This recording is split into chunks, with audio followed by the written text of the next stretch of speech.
Winter comes after fall. Night comes after day.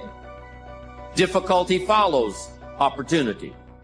Recession always comes after expansion. It's been the rhythm of life for the last 6,000 years of recorded history. So the winters are going to come. The winter of sickness, the winter of disappointment, the winter of devastation, social winters, economic winters, personal winters when your heart is smashed in 1,000 pieces and the nights are unusually long. It's simply called wintertime. But the winters are inevitable. So it has been for the last 6,500 years recorded history. You say, well, Mr. Rohn, what can I do about the winters of life? That as you go through the challenges of life and you look at it and embrace whatever comes to you, don't run from it. Step toward it. Don't try and duck it like most people do. See, most people want it easy. See, easy come, easy what? Easy go. And literally what I've learned in these moments is that I have to stop listening to myself and I have to start talking to myself. I'm like, Rich, you're great. I'm like, look in the mirror like, you can do this. Rich, you can handle this. Rich, this is not a big deal. Rich, this is going to pass. You're amazing. Rich, this too shall pass. You got to find ways to increase your sense of self-appreciation, because if you don't, you're bombarded with negative stuff every day that beats you down, and you will find yourself unconsciously engaged in self-destructive behavior. If you don't program yourself, life will program you. There's two sides of pain. There's one side of pain that's the suffering and the discomfort side of pain. But then there's another side of pain that's called effort. It's called glory. And if you never tap into it, it's because the first time you felt that you backed off. The first time you felt, that burn. The first time you felt that it's too much. And we rationalize with ourselves to where we automatically stop. That's why a bunch of us give up so much in life so quick. But suppose I told you the greatest pain of my life is the reason I'm standing here today. See, sometimes we think the pain is what controls us. It's actually our subconscious mind. And if we ever tapped into that, that's what dictates most of our lives.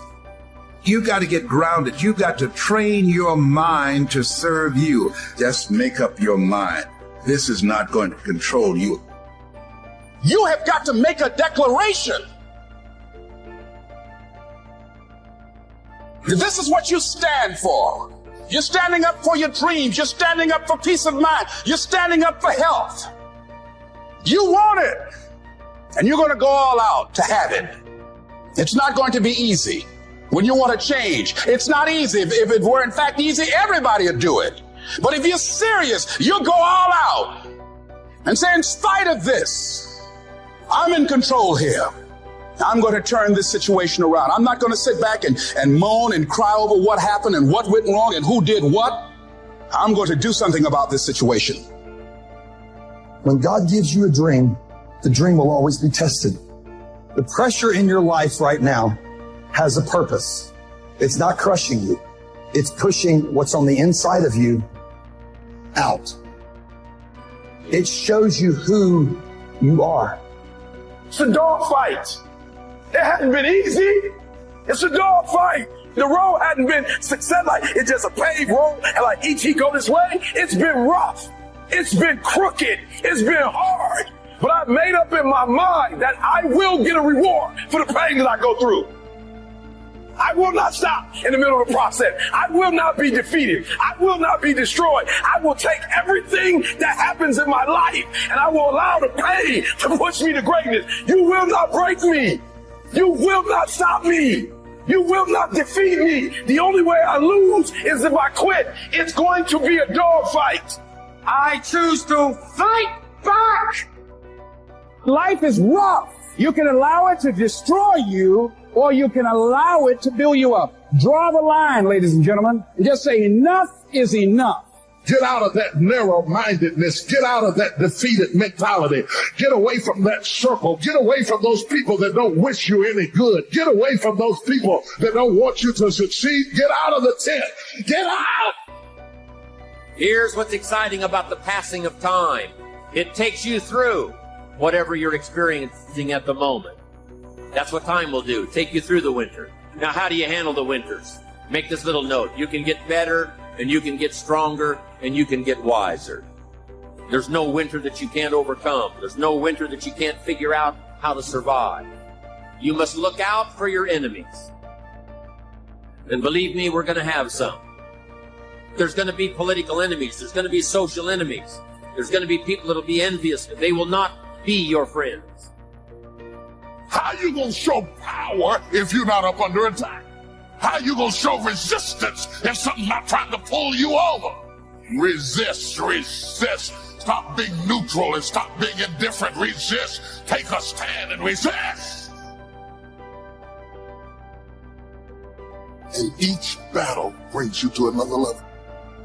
I thank God for the stuff I had to fight. I don't know that I've spent a day in my life thanking God for my car.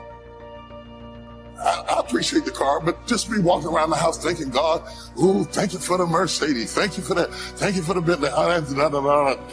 Not a day, thanking it for stuff. Thank you for this house, thank you for this pool, thank you for that. No, because all that stuff, when you get in trouble, you don't even notice it. It don't even make no difference. When you're really up under attack and the enemy's coming after your children and after your health and after your mind, you don't care what you're driving. I might as well be driving a bus. It don't make no difference. But I thank him for the stuff I had to fight. There's nothing as powerful as the human spirit. You can't destroy. You can pervert it, but you can't destroy. If you can't fly, run. If you can't run, walk. If you can't walk, crawl. But by all means, keep moving. One of the major things Shove taught me when I met him, he said, poor thinking habits keeps most people poor. Not poor working habits. Most people work hard, but they don't think hard. And Shove taught me that the mind is like a factory, a mental factory. And whatever you think about all day long pours ingredients into this mental factory. And that's what builds the economic, social, financial fabric of your life. He quoted me a Bible phrase that says, as you think, so you become. How awesome. When he talked about poor thinking habits, he had me. I used to start the day reading a morning newspaper. I mean, you can believe that or not. I'd get a cup of coffee and read the paper. I'd load up on wars and riots and murders and stabbings and killings and bank robberies and muggings and car wrecks and tragedies. I'd even read the back pages. I seem to like that stuff for some weird reason. I'd load up on all that, and then I'd start the day. You can imagine the kind of days I used to have. The guy says, I want to be a great leader. Wonderful. The first thing we do is follow him to his house. When we get there, we walk in and check his library, number one. Somebody says, well, why check his library? The reason is because what a man reads pours massive ingredients into his mental factory, and the fabric of his life is built from those ingredients. You would not believe what some people have got in their house to read.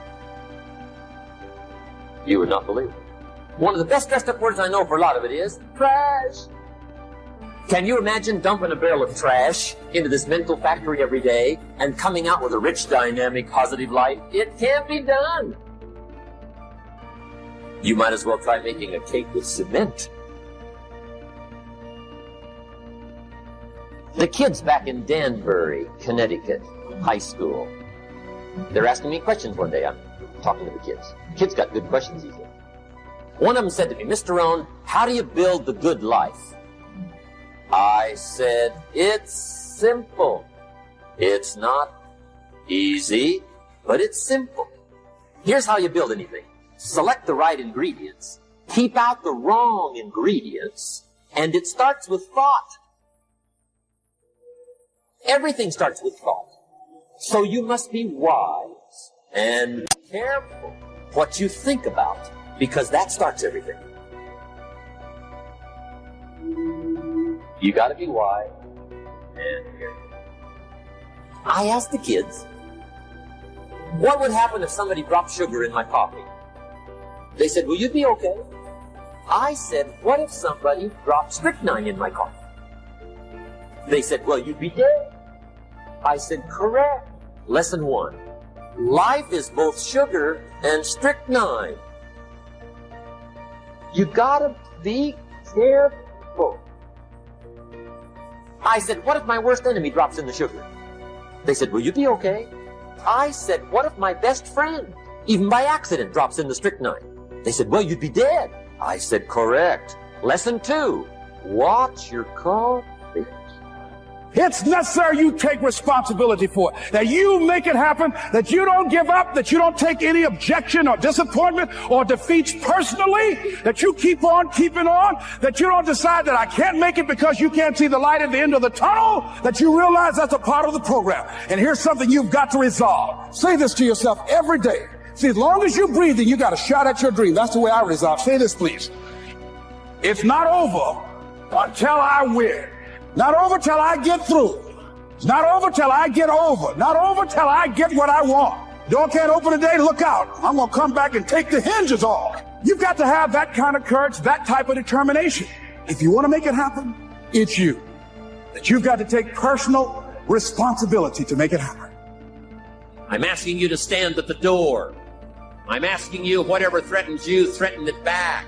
Whatever pushes against you, push it back. Whatever wants to overwhelm you like a father, stand up, take control, and do battle with your enemies wherever you find it. Now here's one more. We must also deal with the enemies within ourselves. Some of the enemies are a lot closer than that. They are within. And I want to give you a list of some of the things to watch out for when you get back home, called enemies within yourself. Here's the first one, indifference. Whatever you do, practice not being casual. You've got to shake off sometimes the lethargy that would say, oh, well, maybe it's not going to work for me. Don't be casual. Casualness creates casualties. You've got to deal with it. Indecision is called the thief of opportunity. Make decisions even if it's a wrong decision. Do the very best you can, make a decision and go with it. If it doesn't work out because it was a wrong decision, I'm telling you, that gives you experience now to make a better decision. Here's the next one, doubt. We've all got to deal with the enemy of doubt. Cynicism has a unique way of crowding in on all of us. Being cynical about society, being cynical about the past, cynical about the future. I'm asking you, don't let that disease grab you by the throat and ruin your chances to do well. Yes, it's easy to doubt that it can happen. It's easy to doubt. We've all got fears that want to crowd in. And here's one of the worst ones of all, and that is to doubt yourself. Don't doubt your own ability. Don't doubt your own strength. You can make it through. Next is worry. I mean, you know, you got to worry some. But here's the clue. Don't let it conquer you. Mark this down. Let worry alarm you, but don't let it conquer you. We all need to be concerned. We all need to be concerned. If there's enemies around, we need to be concerned. If it isn't going well, yes, we need to be concerned. But I'm asking you to let it concern, let it touch you, let it alarm you, but don't let it conquer you. Take all of the worries you've got and try to drive them into the smallest corner you can possibly find. So whatever your enemies are here, drive them into a small corner. Here's the next one. Over caution. Hey, in the spring, if you're too cautious, you never will plant the seed. If you're too cautious, you won't take the chance. If you're too cautious, you won't step out front. Make this note. You got to take a chance. Drive your tendency to be too cautious. Drive it into a small corner. Yes, you can't be gullible. No, you can't go for everything. Yes, you've got to be careful. Yes, but don't be so cautious that it paralyzes you. Don't be so cautious that it restricts your chance to do better. See if you can't conquer that. Here's the next one. Pessimism. Yes, there's the dark side. Yes, there's the problem side. Yes, there's the difficult side. But I'm telling you, it's not the only side. Yes, the glass is half empty, but it's also half full. Yes, there's the dark side, but there's the light side. Yes, the night comes, but so does the day. I'm telling you, don't be afraid of both sides, opportunity and difficulty, chance and danger. Learn how to handle it all. Now here's the last one. You've got to deal with it. I have to deal with it. We all have to deal with it. And that's complaining. Yes, there's room for a legitimate complaint. But here's what I'm asking you. Don't let complaining master your life. If you become a chronic complainer, I'm telling you, nobody wants to be around you. Chronic complainer. I wouldn't want you for a business partner. Don't let complaining conquer your life. Don't become a victim of yourself. Repeat after me, please, with power and conviction. Say, it's possible. That's all I want you to do when you look at your dream. Just say to yourself every day, it's possible. Just say that every day to yourself, it's possible. Because what does that do? See, it begins to change your belief system. See, the way in which we operate, ladies and gentlemen, it's a manifestation of what we believe, what's possible for us. Whatever you've done up to this point, all that it really is a duplication, it's a reproduction of what you believe subconsciously that you deserve and what's possible for your life. You got to be careful. See, it doesn't matter who hands you the bad stuff. It doesn't matter where you get the bad stuff. It'll still do its damage on your bank account. Wherever you get it. Mr. Schoaf gave me one of the greatest phrases when I first met him when he said, Jim, every day stand guard at the door of your mind. How important. Stand guard at the door of your mind. And you decide what goes into your mental factory. Don't let anybody just dump anything they want to in your mental factory, because you've got to live with the result. Philosophy is simply what you know. Now, to correct a couple of old cliches, what you don't know will hurt you. And to correct another one, ignorance is not bliss. Oh, it's so important to have the correct philosophy. It's so important to know. Philosophy sets the course of your life. Philosophy is simply what you know. So it's important to know. I'm telling the kids these days, make sure you get the information while you're here. I'm talking to the Newport Harbor high school kids in some lectures last year and this year. And my encouragement is, make sure you get all the information while you're here. I know it's laborious. I know it isn't easy to read the books and take the classes and try to get good grades. But hey, while you're here, gather it all up. The book you miss will make a difference. Right? The information you don't get will make a difference in the legacy of your equities over the next few months, the next few years. So philosophy, this is where it all begins. Now, I've divided philosophy into three parts. One is basic, starting out philosophy. The baby starts processing information right away. Cold is bad, warm is good, hungry is awful, food is terrific. The baby starts reacting and processing information and having certain reactions to it. So our philosophy starts early, gathering information and reacting to it. Next is expanded philosophy. At least enough philosophy to be gainfully employed and offer a value to society and find your place in the marketplace. You know, be a reasonable, decent human being. Expanded philosophy. But now how do you become wealthy and powerful and sophisticated, influential and unique? Simple word, refined philosophy.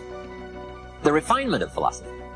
The extra studies and the extra books and the extra classes and the extra thinking, the extra pondering, the extra give and take of testing ideas and debate and discussion. That's where the extra life comes from, is in the dimensions of refined philosophy, the extra thinking. And these are the steps of intellectual discovery that a lot of people just don't want to take, or they're too busy to take it, or it presents itself in too strong and tough a manner, these extra skills. But I'm telling you, once you start engaging in these extra skills, You won't ever want to go back. This new intellectual discovery is where the wealth is. It's where the happiness is, the good life, influence, power. Refinement of philosophy. Now, our philosophy comes from a lot of places. Let me give it to you. Number one, from teaching. The influence of others. From the books we read. From the classes we take. And you might underline the word influence. This is where a big share of our philosophy comes from. Influence. In another series, we asked 3 major questions. Who am I around? That's called big questions. Some questions are little and some are big. This is a big one. Who am I around? Question number 2, what are they doing to me? This is called major. This is called big. Where have they got me going? What have they got me reading? What have they got me thinking? What have they got me saying?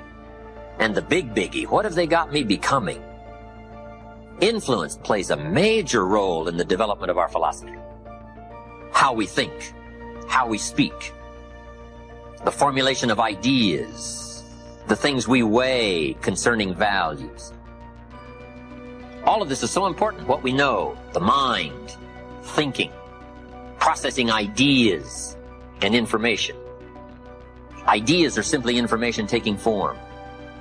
Now, we do something very important with what we know. We weigh it. We put it on our mental scales and we weigh it. And I don't know, we may give it a number from 1 to 10.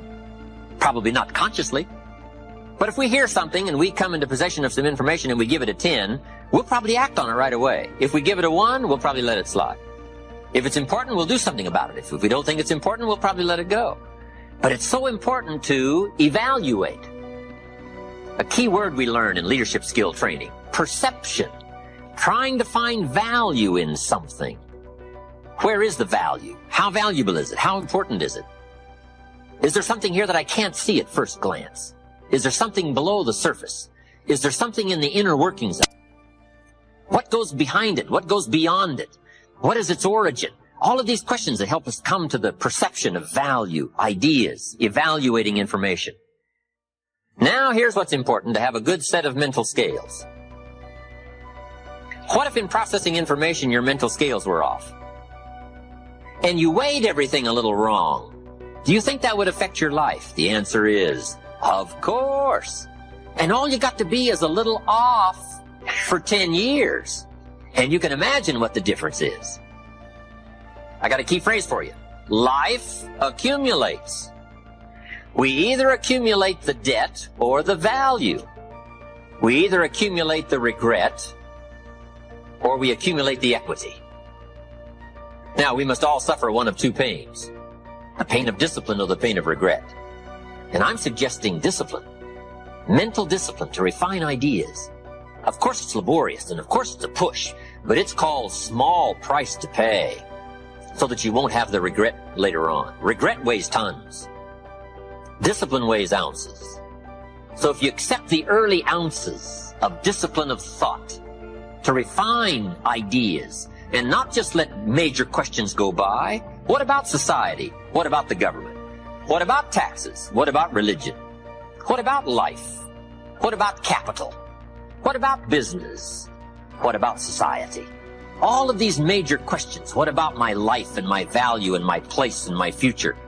And what about life? What about origin? What about destiny? What about opportunity? What about possibility? All of these major questions, to let them go casually by is to miss the treasures that your life could accumulate into in the coming months, the coming years.